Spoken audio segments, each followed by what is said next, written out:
ter o tema, a proposta do Tássio, essa aqui. O tema é convidar o ministro da Justiça, Torquato Jardim, da Defesa, Raul Jungmann, para prestar esclarecimento sobre a questão. Aí o Tássio diz aqui, abre aspas, é preciso uma explicação, a grande maioria interessada em entender tudo o que está acontecendo, porque a maior parte da população passa uma sensação de que no país a questão da segurança está fora de controle. As pessoas estão em pânico, diz Tássio Gereissati, autor do pedido. Exatamente isso que você está falando. Especificamente, ele sabe que... O Tássio não é candidato agora, não mas... é candidato, mas ele sabe que ele foi governador, também teve crises na área de segurança no período dele, não tão grave como agora, mas ele sabe que o papel de ser somente crítico e jogar pedra na janela, com ele não cola, né, Carlos Frederico? Para não dizer que o senador, outro senador do Ceará também não participou, o senador Zé Pimentel, também do PT do Ceará, o enfrentamento aos problemas de segurança deve incluir a oferta de escola em tempo integral, coisa que o Ceará faz melhor do que todos. O Ceará foi chamado para um evento do Ministério da Educação, o governador escolhido para falar nesse evento foi Camilo Santana, não porque seja ligado ao PT, muito pelo contrário, mas foi o local onde foi mais feita escola de tempo integral no país, foi no estado do Ceará, por isso ele foi chamado. Isso aí a gente tem que tirar o chapéu ao governador Cid Gomes. As coisas estão andando paralelas, só que precisa um tempo para que essas escolas façam o efeito necessário e evite que jovens ingressem no caminho do crime. Mas por quê? Porque já existe muitos que já estão nesse caminho e parece ser um caminho sem volta, né? Os pais estão perdendo jovens de 14, 15, 16, 17, 18 anos de uma forma cruel, né? Que ingressado no crime, muitas vezes quer sair e se pensar em sair ainda morre, né? Ainda tem isso. E o senador Pimentel falou nesse assunto, falou também que teria que haver uma fusão entre a civil e a militar, coisa do pensamento da esquerda, né, Luiz? Existe essa tentativa, na minha avaliação, de desvirtuar o real debate. Hoje no Brasil tem alguns debates que precisam ser feitos. Mas faça depois, cara. Mas tudo bem, qual é o papel do viciado nesse processo? Porque é uma coisa certa, quando o delinquente se materializa na nossa frente, com um revólver apontado na nossa cara, aonde ele conseguiu o revólver? Por que ele tem interesse de nos roubar? Por quê? Porque a maioria das vezes o cara que rouba, o meu mestre, não estou falando do traficante não, estou falando do viciado. O viciado que é armado pelo traficante. Luiz, até mesmo essa discussão, a coisa está tão séria que a gente deixou de falar da violência feita pelo traficante com a sociedade. Nós estamos falando, sabe, e é hoje, aqui no Ceará, da violência do crime organizado entre eles. Sem da dúvida. Violência que existe entre eles. Barbárie. Nós estamos falando aqui da guerra entre facções. Barbárie. E os 5 mil mortos que tem no estado do Ceará, boa parte desses 5 mil mortos é fruto dessa guerra. 5.134 mortos, para ser bem exato, né? O senador de Pernambuco, Luiz, e foi ministro? O Monteiro. Não, são dois, senhor ministro. Foi do ministro da Delegação Nacional, que é adversário do governador de Pernambuco. Fez uma crítica e disse que lá em Pernambuco, esse ano, de 2017, foram mortos 5.600. Armando Monteiro, do PTB. Foram mortos 5.600 lá proporcionalmente. Lá em Pernambuco. Então, eu estou querendo dizer o seguinte, a gente discutia a questão da violência contra o cidadão na rua para tomar um celular, como o Luiz está dizendo, para poder vender o celular e para poder comprar droga, para pagar a droga, porque se não pagar, o viciado vai morto, né? Vai morto. E muitas vezes o próprio viciado que está devendo é recrutado para pagar outro que eles já desistiram e o pagamento é matar pai de família, é matar o pai de família ou matar um amigo, um jovem como ele, de menor, que está viciado no tráfico. Ele está devendo. Mas hoje, os crimes do Ceará são consequências, sabe de quê, Luiz? Da guerra de facções em que desencadeou essa fúria. Quando se mata um do lado, tem que matar o outro do outro. Isso não para. Isso não para. E um detalhe, cara, Frederico. Nem mais velório é respeitado, né? Nada é respeitado. Já houve casos de velório... Teve o caso de uma morte agora lá, infelizmente, até nosso programa político, a análise da situação do país, mas é assim mesmo, a nossa realidade não pode fugir.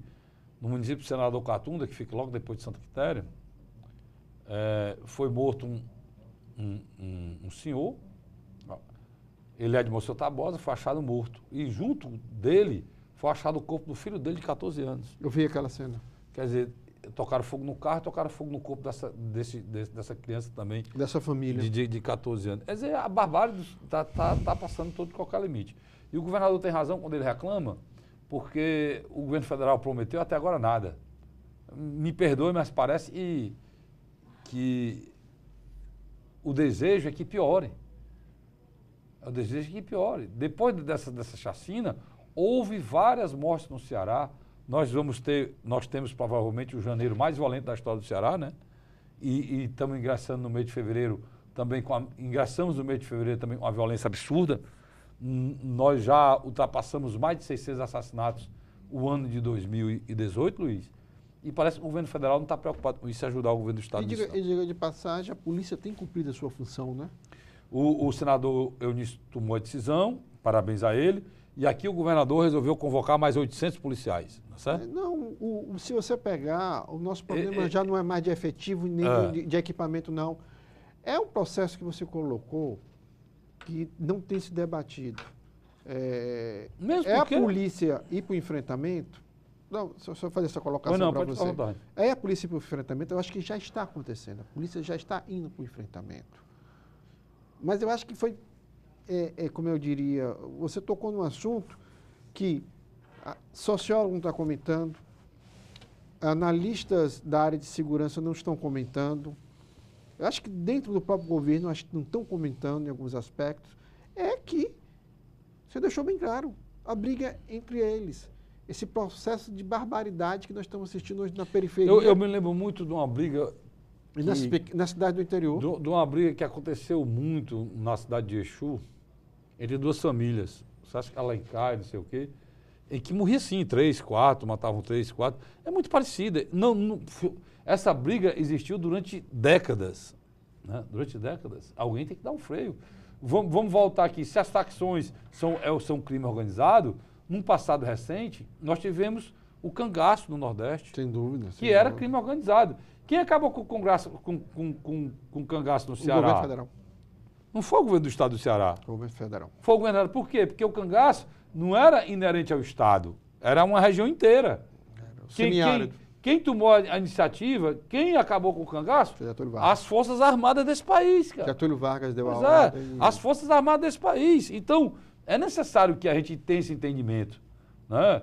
E que também, Luiz, a gente fale a verdade. O crime organizado no Ceará, as facções do Ceará, tem uma do Ceará. As outras duas que estão em guerra aí, uma o Comando Vermelho do Rio de Janeiro e o PCC com a origem lá em São Paulo, como você falou aqui, né? Inclusive da briga que houve por causa da falta de comunicação lá das pessoas que mandavam no PCC. E eu vou lembrar outra coisa, que é importante a gente lembrar isso aqui. Esse crime organizado, ele não está mais... Ele não é a questão só da droga, é a questão das armas. E a arma, droga e o dinheiro. E a lavagem do dinheiro. E a lavagem do dinheiro e que não é o traficante da ponta de rua, não. São grandes tubarões que estão aqui, muitas vezes, em um apartamento de um andar aqui na beira-mar de Fortaleza, na beira-mar do Rio de Janeiro, na beira-mar de Alagoas, lá de Recife, em grandes fazendas na região centro-oeste. Agora, o que é que eu estou querendo dizer? Eles não fazem só isso, não. Eles comandam uma rede de distribuição de água, de gás, de sinal de televisão. Né? Além de tudo isso, eles fazem uma coisa que aí o seu Jugman tem que se posicionar, Luiz, que é terrorismo. Não, nós estamos vivendo já o narcoterrorismo no Brasil. Se você botar os boqueadores, a gente toca fogo na cidade. Isso é o quê? Terrorismo.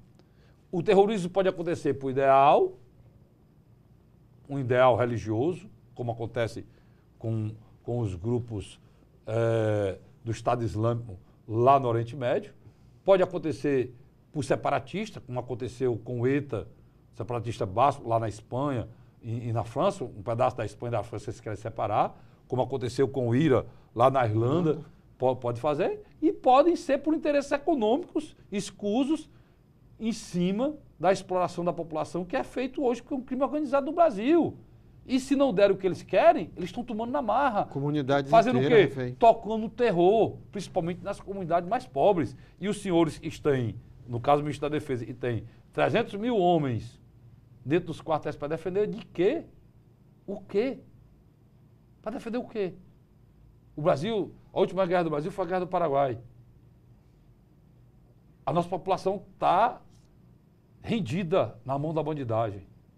Luiz, o que eu vou dizer aqui, você vai pensar que é brincadeira. Na periferia, Luiz, ninguém pode tirar uma foto, como eu falo aqui o tempo todo, com as mãos. Eu falo muito com as mãos, igual italiano, né? Ninguém pode fazer isso, porque se você tirar uma foto e identificar que você está fazendo um movimento que reproduz uma gangue. Reproduz uma facção, você pode ser morto. Isso pessoas que moram na periferia. Tem um colega nosso aqui me contou que ele fazia a caminhada dele e saía de um bairro e entrava no outro. Ele teve que mudar o roteiro, fazer só no bairro dele, porque lá tinha outra facção que não aceitava que aquela facção daquele bairro fosse para lá. Isso não pode continuar, cara. O Estado Democrático de Direito já foi atingido há muito tempo. Nós não vivemos num país democrático mais. Nós não vivemos numa democracia plena, Luiz. Quer ver um exemplo? Minha Casa Minha Vida. É uma coisa espetacular, né, Luiz? Tanto os condomínios como as casas individuais, quando são feitas. Ou seja, foi dado casa para quem necessitava, quem não tinha, né, condição de comprar, foi dado crédito. Isso é uma atitude de um governo reconhecendo a desigualdade social, tentando vai. Tá dando certo? Tá não. Por quê? Porque hoje a bandidagem manda nas casas do Minha Casa Minha Vida. Dos comércios da Essa periferia. semana ameaçaram invadir o nosso JF, cara. Se fecha uma rua, manda as pessoas embora. Então, ou os senhores tomam providência de um caos que não tem mais limite, ou nós não precisamos ter eleição. Cara, Federico, Porque esse país não vive mais o Estado Democrático de Direito. Esse é o fato. As coisas precisam ser vistas como elas são, não como querem que elas sejam. Né? Eu e você temos uma brincadeirazinha. Você sempre fala que você quer encontrar o meu amigo sociólogo, consultor político, Luiz Cláudio, depois das 6 horas, passa numa cafeteria, ou no Shopping Iguatemi, ou no Del Passeio. É verdade, é verdade. Vazios. Pronto. Mas você vai me dizer por que é que está vazio no próximo bloco. Estão me aperreando aqui. Eu tenho que ir no rápido intervalo, não sai daí não, e eu volto já já. Com o terceiro bloco do programa Pela Ordem. Até lá.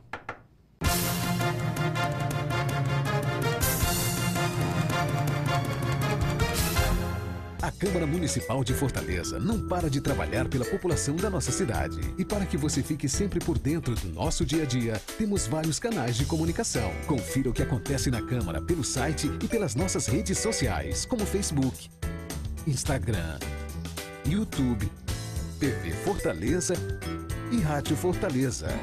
Acesse, comente, assista, participe. A casa é sua também. Câmara e você, juntos construindo uma Fortaleza melhor.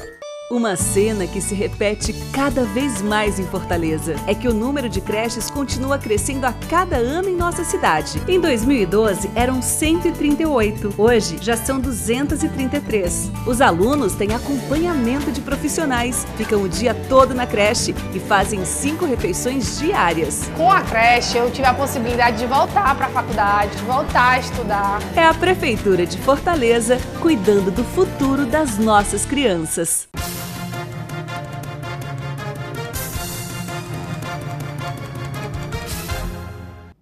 Estamos de volta agora com o terceiro e último bloco do nosso programa Pela Ordem, na sua TV Fortaleza, canal 61.4 e na sua TV Assembleia, canal 61.3. Luiz, eu tenho dito lá no programa A Hora da Verdade, na Rádio Cidade, AM 860, você que assistir todo dia de 9 às 10 na Rádio Cidade AM 860, programa A Hora da Verdade.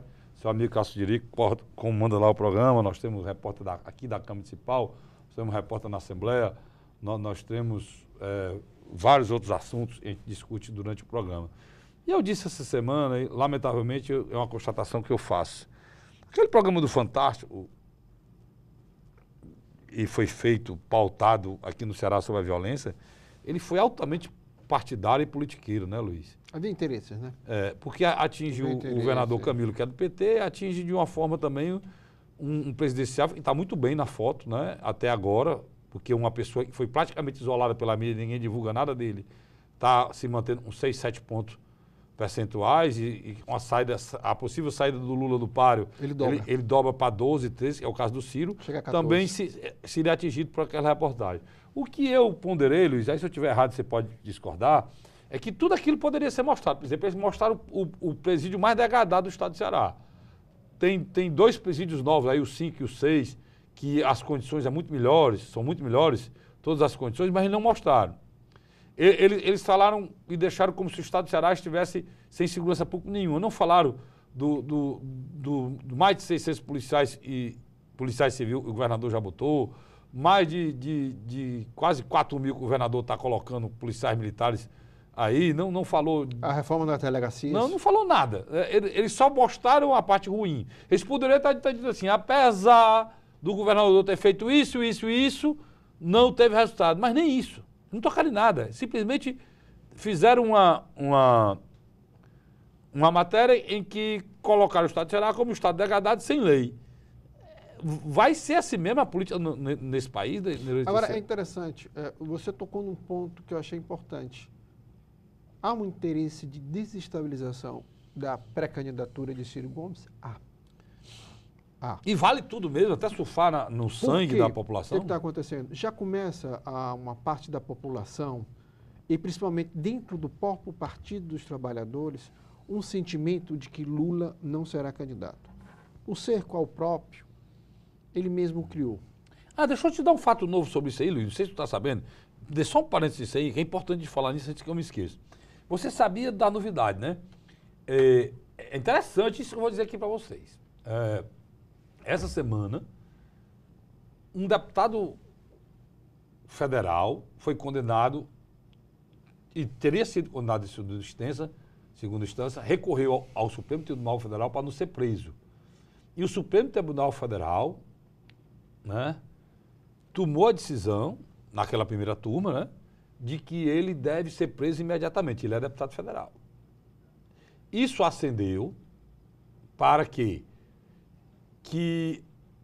o TRF-4 já publicou o acórdão do julgamento do Lula. E eles têm aproximadamente 20 dias para recorrer com aqueles embargos. Exatamente. Depois de 20 dias, o desembargador vai ter um tempo para fazer e pode ser. Vamos supor que se demore 2 meses. Daqui 2 meses, quando esses embargos foram julgados, o mesmo entendimento, o Lula pode ser preso. E o Supremo Tribunal Federal já julgou pela prisão de um réu em segunda instância. Inclusive... O deputado já vai ser preso. Esse deputado. Inclusive, Luiz, o ministro, o último que entrou... Indicado por Michel Temer. Disse que depois de 2 julgamentos, em primeira e segunda instância, a presunção da inocência é mantida. Porque as provas só podem ser apresentadas ou retiradas durante o julgamento. Depois daí é só... Então, foi claro. O que é que acendeu a luz? Que o Lula poderia ser preso. Rapaz, você vai rir agora. E tomaram a seguinte decisão. Trouxeram Sepúlveda Pertence, ex-membro do Supremo Tribunal Federal, que tem um parentesco, mais uma ligação muito forte com Carmen Lúcia,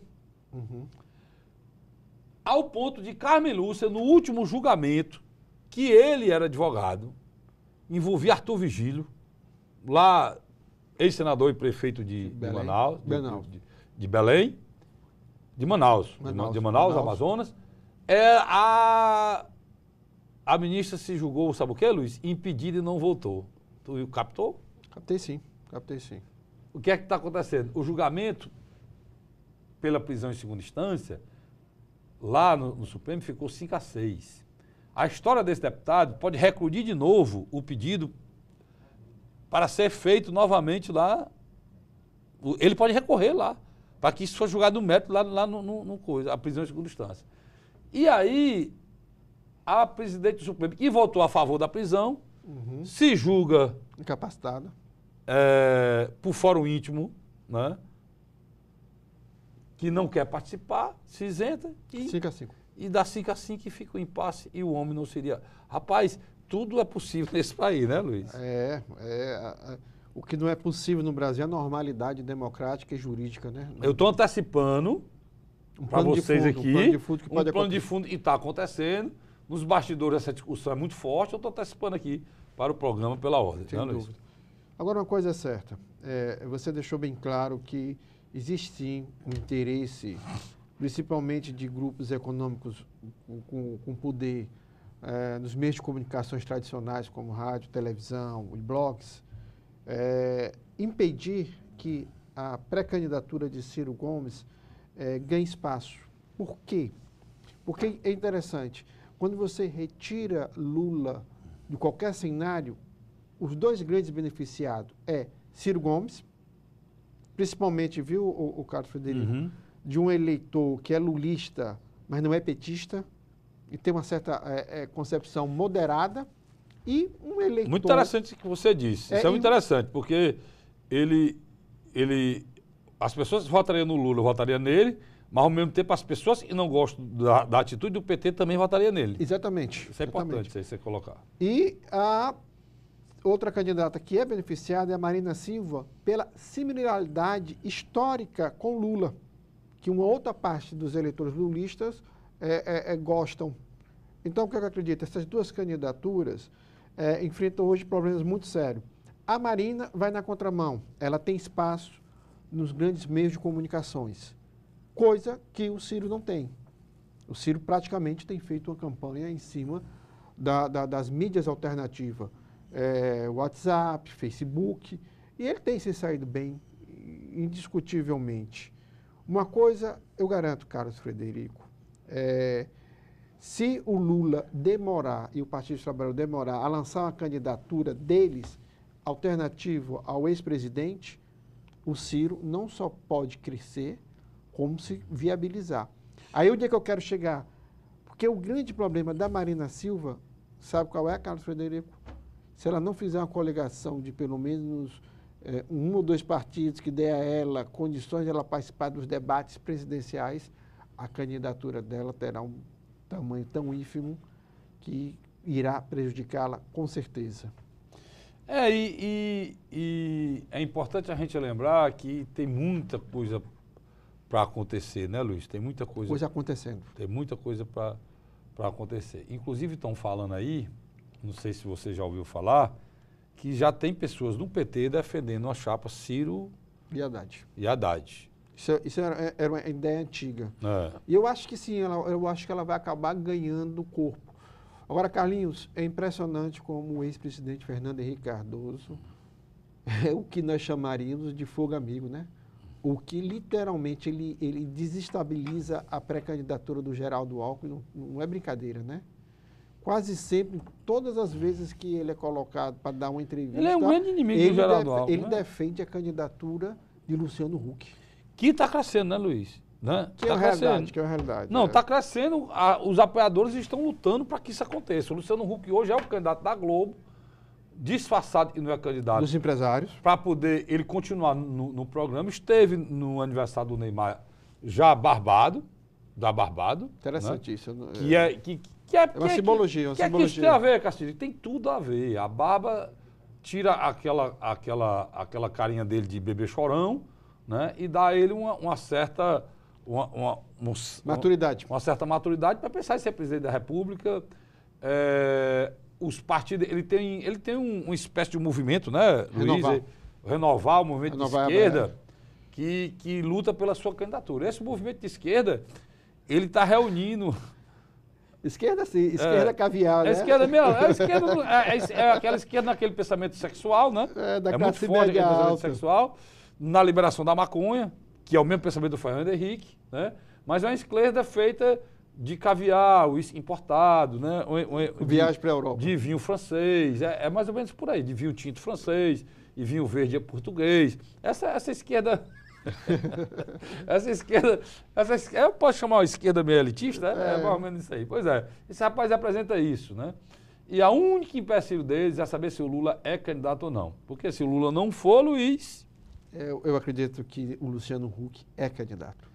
é notório. Por quê? Porque ele vai surfar na onda das pessoas menos esclarecidas, né? E é um eleitorado forte no nosso país, né?